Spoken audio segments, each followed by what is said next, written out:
Hello and welcome to Transformation Now. Hi, I'm Rita, rocker, speaker, author, and trainer with SoaringHigher.rocks, and I welcome you back to continue through the book, Hope at the End of Your Rope, Steps to Rebuild Your Life. And so I'm very dedicated to help with really transforming our whole lives, especially for the ones of us that have been kind of like a phoenix burnt in the ashes and rising up again. And so I've been working through the book. I have workbooks that go with these that are very, very helpful if you're interested in that.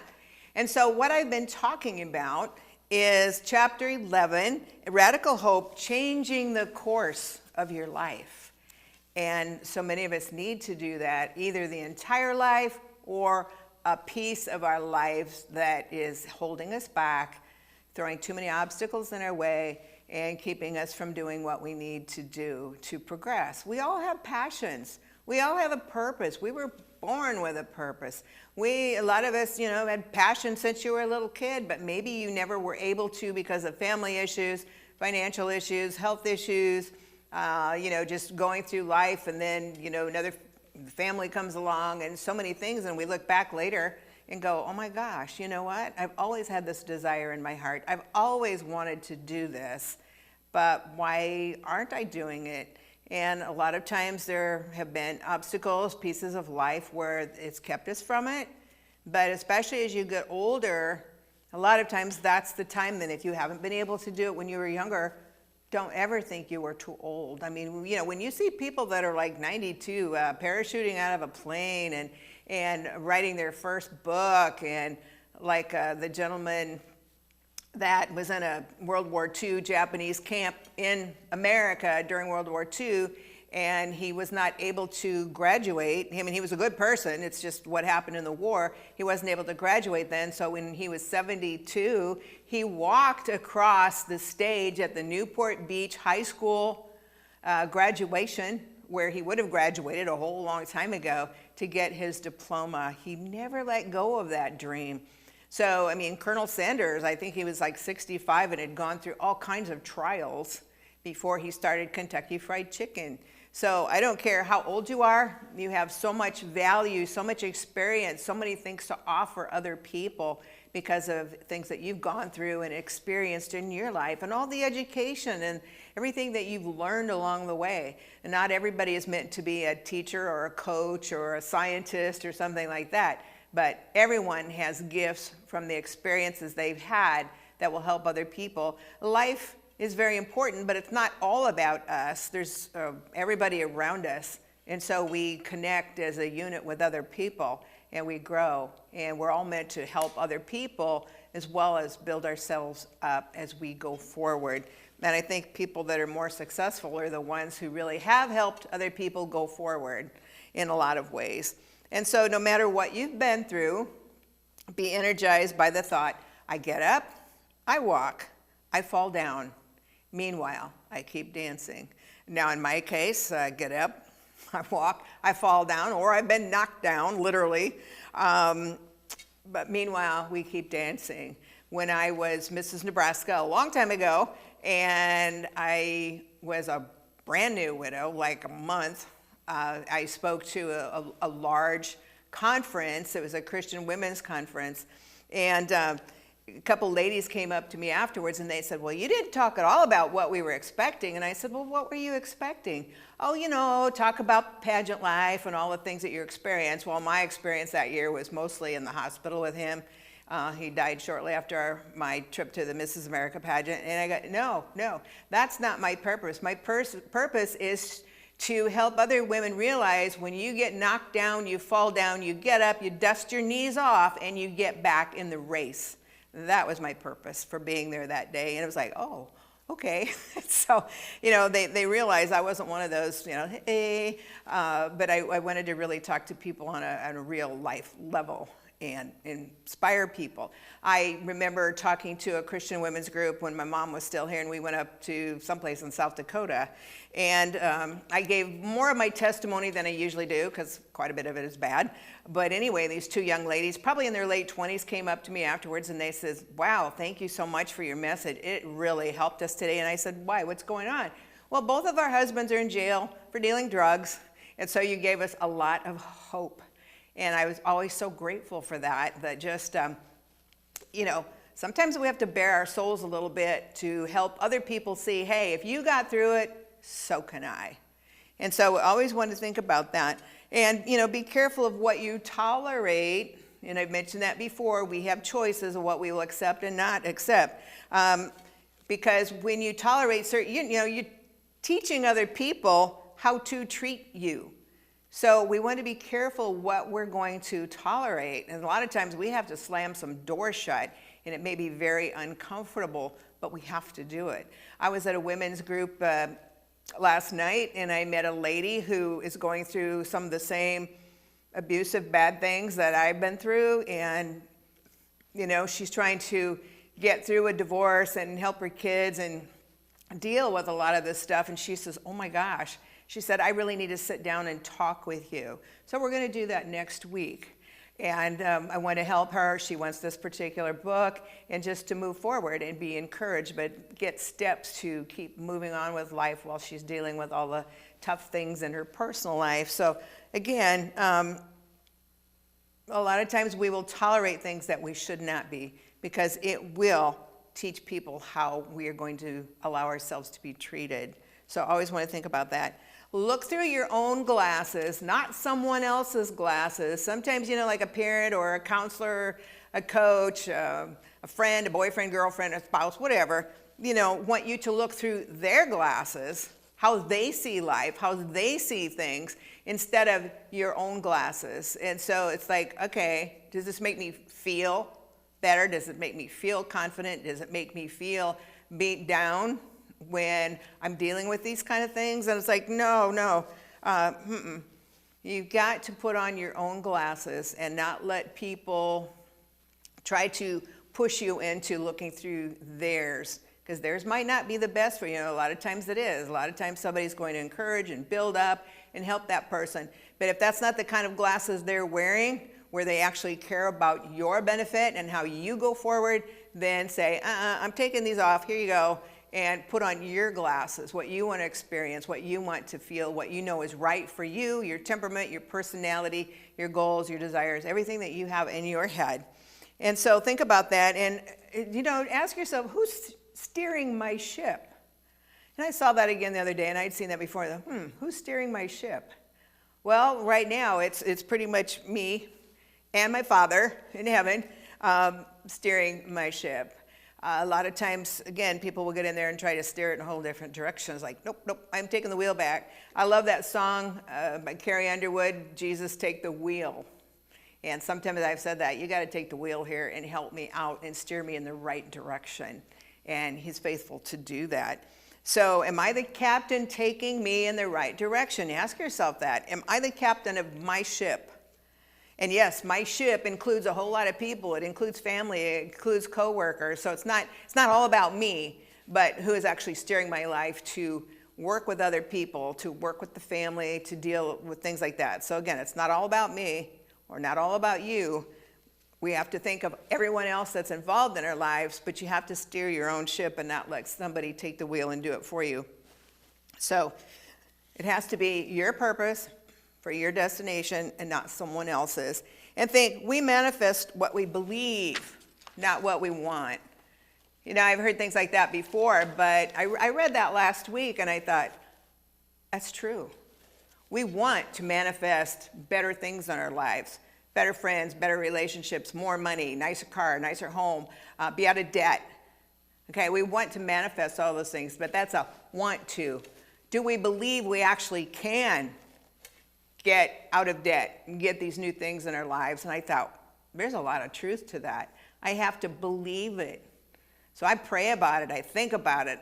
I'm watching programs to get my beliefs more into that realm. So you have to believe it in your heart, in your mind, not just want to. Okay, so that was a huge message to me personally. Okay, so now in chapter 12, regaining your power to soar.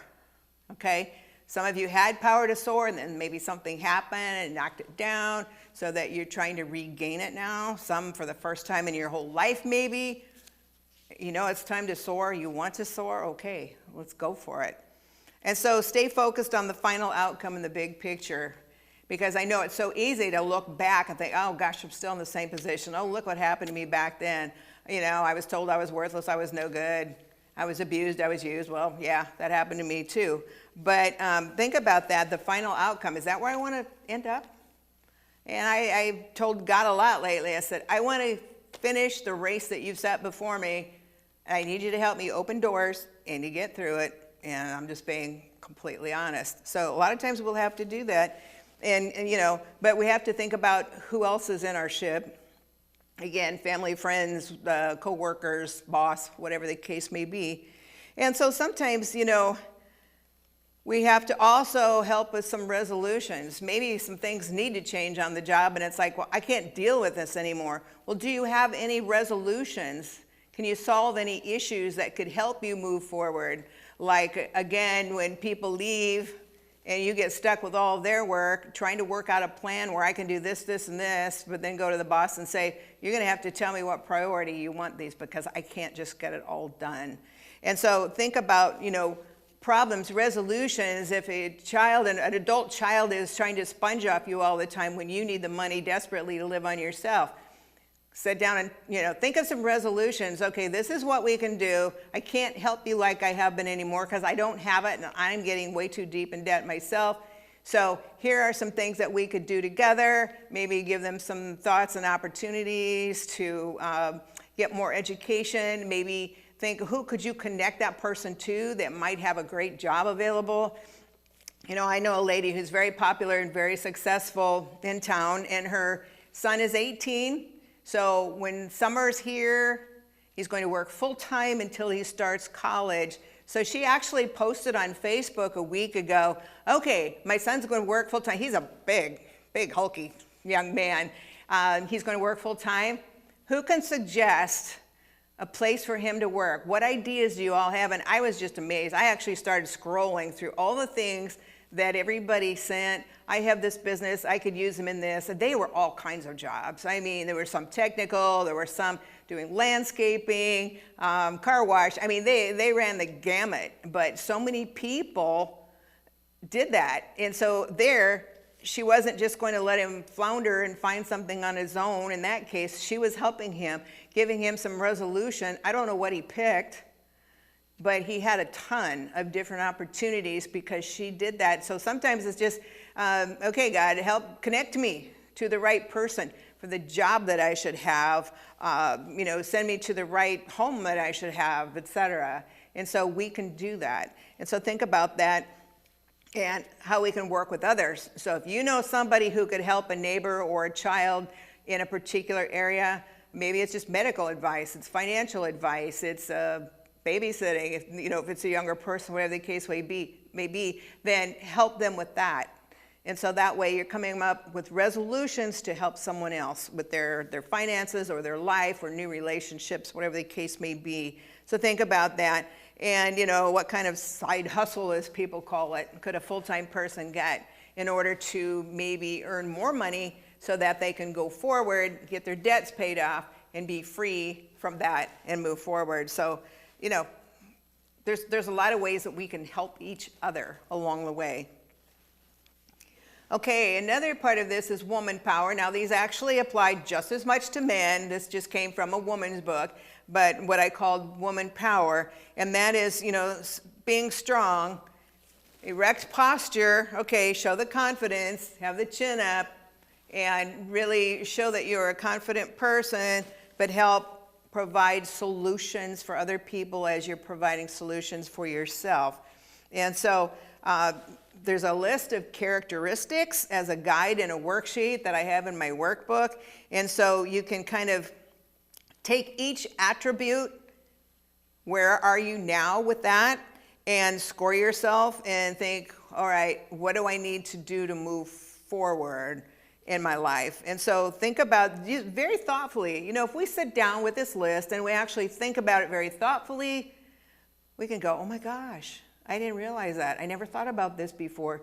This is what's holding me back. This is why people maybe aren't really friendly to me. This is why everybody loves me, So sit quietly and think about all these and actually write out where you are now and where you need to be.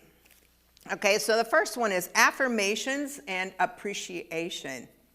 All right, speak your reality about you and others. Are you affirming yourself? Are you saying good things about yourself, that you're growing, you're learning, you're strong, you're faithful, you're wise? What are you saying to give you positive affirmations, not the negative, not what's going on now or for your life up to this point? How are you affirming yourself? And then, are you giving other people affirmations, telling a child, hey, you did a good job. I know this was tough for you, but you did a really great job. I'm proud of you. Telling a coworker, man, you really stepped on it, and I thank you so much for working late because this really helped for me to get my part of a report or something. It's really, really important that we not only affirm ourselves, but that we give affirmations continuously to the people around us. Build them up, okay? And in turn, they're going to be there and have your back and help you. And a lot of times when a person is being nasty or being a real jerk, it's because they're so down on themselves, they've had sad or really tough experiences. And so what do? They're just kind of antagonistic, and you can see people's faces brighten up if you just give them an affirmation, something positive. Hey, you look great today. Hey, thank you for calling me the other night. I was really down. That really helped me. Whatever the case may be. Think of people you are in contact with on a regular basis and give them affirmations. Sometimes we might see somebody even at church or somewhere, and it's like, look, you can tell that maybe they're really hurting, they're down and out. Give them an affirmation on something. You look great, or wow, I just, loved hearing you when you were talking to someone else, and the good tips that you were giving them. So affirmations is important, and appreciation. We need to appreciate ourselves, which is kind of hard to do for a lot of people. Oh, I'm not worthy of that. No, you need to appreciate yourself. And we also have to show appreciation to other people. Thank you so much. Oh, this was, such a blessing to me. Show appreciation. The more you do, the more they feel better about themselves. And a lot of people need that. And then they're with you more. They want to be around you more. They like that positive energy that's coming off of you to them. So we need to show appreciation to many, many people every day. That's really important. And it sure makes you feel a lot better. Okay, the next one is like appearance, demeanor, and your personal brand.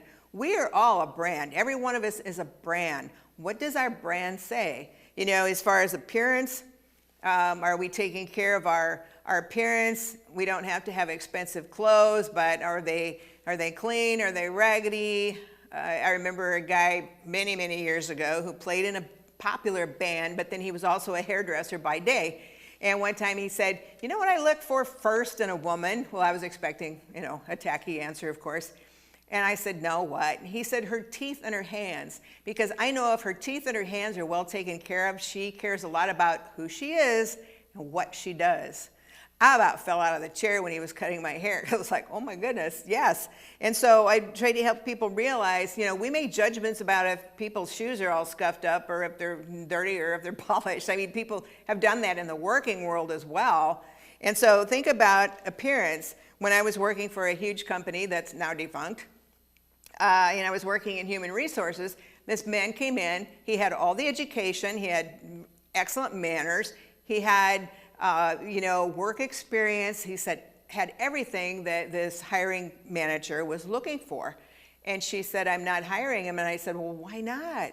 He has all the experience, all the education, everything. And she said, because when I saw his collar, he had those little tiny nubs, collar, especially if they have polyester in it. You get those little teeny nubs, little balls by the neck from friction.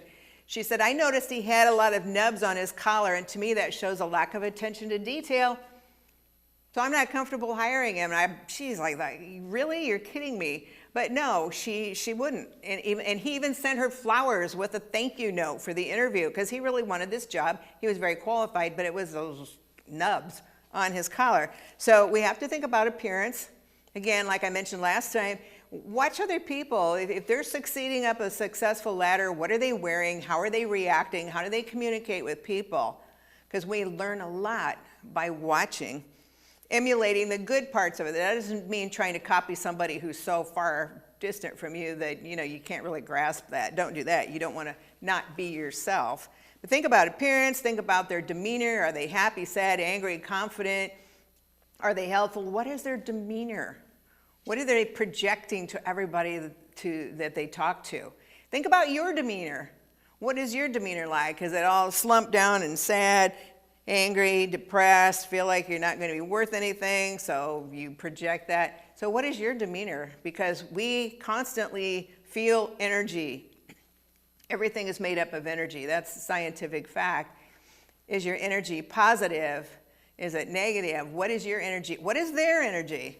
Because somebody can be really in a happy mood, and then a person walks in and their energy is really negative and angry. And so what does that do? It puts a wet blanket on us, whether it's at home, whether it's at work, or whatever. So think about demeanor and energy. What do people see? What are you giving off, and what are they giving off? You learn a lot just by watching. Sometimes I've actually turned the volume off on a program on TV and just watched their body language to see. It's really interesting because you can see their acting skills, but you can see how they're projecting happiness, sadness, anger, whatever, just by watching them without the volume. So try it. You learn a lot just that way. And then think about, what is my personal brand? How do I need to change that? Because we are all a brand. So what kind of brand are we? How are we marketing ourselves for success? Okay. So the next one then is attitude. Again, positive, negative, can-do attitude, or a no way, can't do that attitude. So whatever the case may be. So what is my attitude? A lot of times we may be really down and out. We may be sad. We may be angry. And so we get in the car and just scream, whatever. But know that when I go into this building, this place, I need to have the right kind of attitude. So I'm going to clean it up right now. I'm going to take some deep breaths. I'm going to scream in my car, whatever the case may be, in order to go over to an attitude that is confident and positive when you're trying to work with other people. Another one is collaborative. I love collaboration when, nobody should be working entirely alone. I've heard people that say they're solopreneurs, they have a business, they work out of their home, and they get so lonely because they don't have that interaction. And so think about that. And how can you collaborate with other people to have them help you, give you ideas, give you the strength that you need, conversations that you need just to perk yourself up? And then how can you collaborate with them? What kind of solutions or suggestions or creativity? So again, we need to do that. We need to be collaborative. Another one is commitment to excellence, not mediocrity, but excellence. Okay, another attribute is competence, doing something successfully or sufficiently. So think, how competent am I in this area? Can I grow? Can I learn? Can I be more competent? How can I help someone else, especially like if it's a child? How can I help them be more competent in a particular area? Confidence. A lot of times, the most important thing that a person can wear is confidence. So we have to think about that, not being self-conscious, but confident that they're a good person, that they're loved, that they're right on, they have a brain, they're intelligent. Think about those things. Sometimes we lose our confidence because we've been put down, we don't like the way we look, something like that. But confidence is very important. Sometimes we may not feel like it, but you lift your head up, roll your shoulders back, and walk into a room with confidence. And smile at other people instead of looking really sad. If you smile at someone, that shows you're confident even though you might be shaking in your shoes at the time. Another one is consistency. Being fair, accurate, consistent. You're not, bouncing back and forth. One time you're happy, then you're sad. One time you're flitting around all over, like, I don't know what to do. And then other times showing that, oh yeah, I've got it all together. Be consistent in your behaviors, in your actions, in your thoughts. That's really, really important.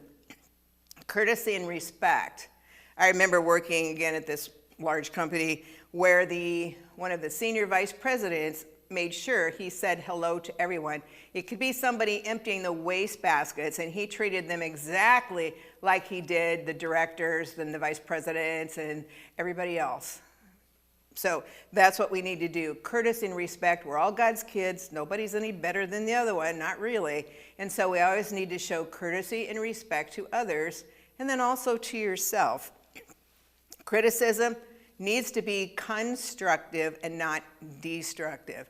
I learned that a lot when, if somebody says negative things and they're always criticizing, that is destructive. We take that with a grain of salt. We go, okay, they're just, having a bad day or just an angry person, so I'm throwing that out. If it's constructive, even though it's kind of hard on your pride, take that constructive criticism and go, oh yes, I guess I am doing this, or I'm not doing that.